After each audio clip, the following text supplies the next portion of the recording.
Etika adalah sebuah ilmu atau konsep yang bersifat normatif berkaitan dengan perilaku manusia, baik sebagai individu atau anggota kelompok sosialnya, yang digunakan untuk menilai apakah sebuah tindakan yang dilakukan itu salah atau benar dengan mengacu kepada norma yang berlaku. Bisnis menurut ilmu ekonomi adalah menjual barang atau jasa kepada konsumen untuk mendapatkan keuntungan.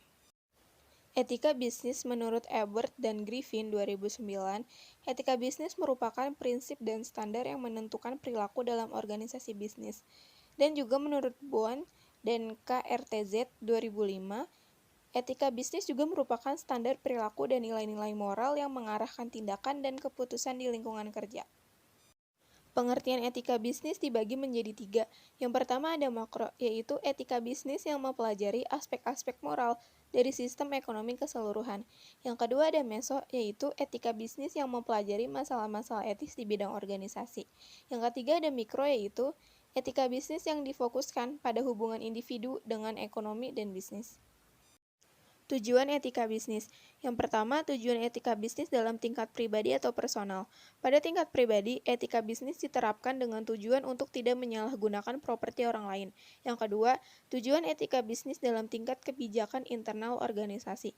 Pada tingkatan ini, etika bisnis membantu organisasi atau perusahaan untuk mempraktikkan bisnis mereka secara adil, terutama dalam berurusan dengan karyawan dan para pemangku kepentingan lainnya. Yang ketiga ada tujuan etika bisnis dalam tingkat sosial. Tujuan ketiga dalam etika bisnis adalah membantu organisasi atau perusahaan untuk memiliki tingkat kepedulian sosial yang tinggi, sehingga ini menjadi perhatian utama bagi organisasi bisnis. Yang keempat ada tujuan etika bisnis dalam tingkat pemangku kepentingan.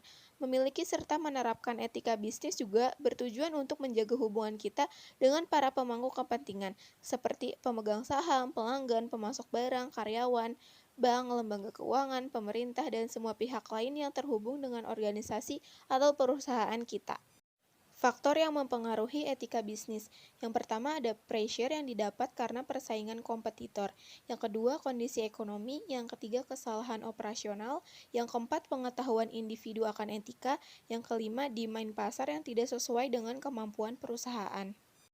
Prinsip-prinsip ekonomi bisnis. Yang pertama ada otonomi. Prinsip otonomi memandang hal tersebut sebagai wewenang perusahaan sepenuhnya. Yang kedua ada equilibrium. Berhubungan dengan otonomi pelaku bisnis, segala keputusan yang diambil juga harus seimbang.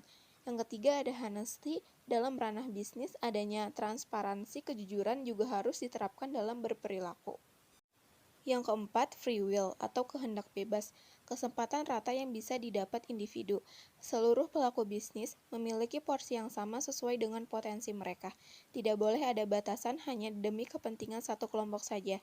Yang kelima ada responsibility, di samping menerima kehendak bebas, segala perilaku atau tindakan yang diambil harus bisa dipertanggungjawabkan. Hal-hal yang perlu diperhatikan dalam etika bisnis. 1. Pengendalian diri.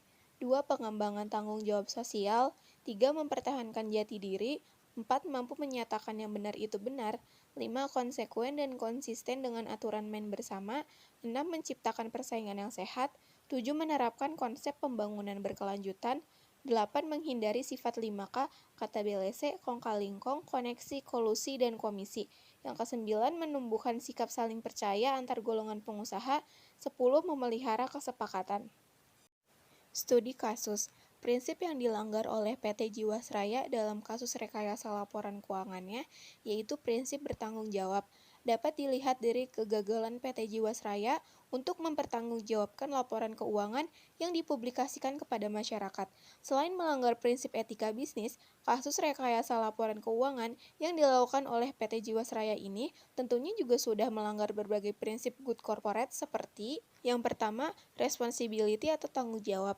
PT Jiwasraya mengalami gagal bayar kepada nasabah JS Saving Plan yang dijanjikan dengan total 802 miliar rupiah. Ini berarti mereka sudah mengabaikan tanggung jawab ke nasabah. Yang kedua ada transparansi. PT Jiwasraya melakukan window dressing pada laporan keuangannya sejak tahun 2006, tetapi audit laporan keuangan PT Jiwasraya baru dilakukan pada 2017, dan hasil audit membuktikan bahwa tidak terlaksananya prinsip transparansi. Yang ketiga ada fairness atau keadilan. PT Jiwasraya tidak berperilaku adil untuk memenuhi hak para stakeholder berdasarkan kesepakatan yang telah disetujui kedua belah pihak dan peraturan undang-undang.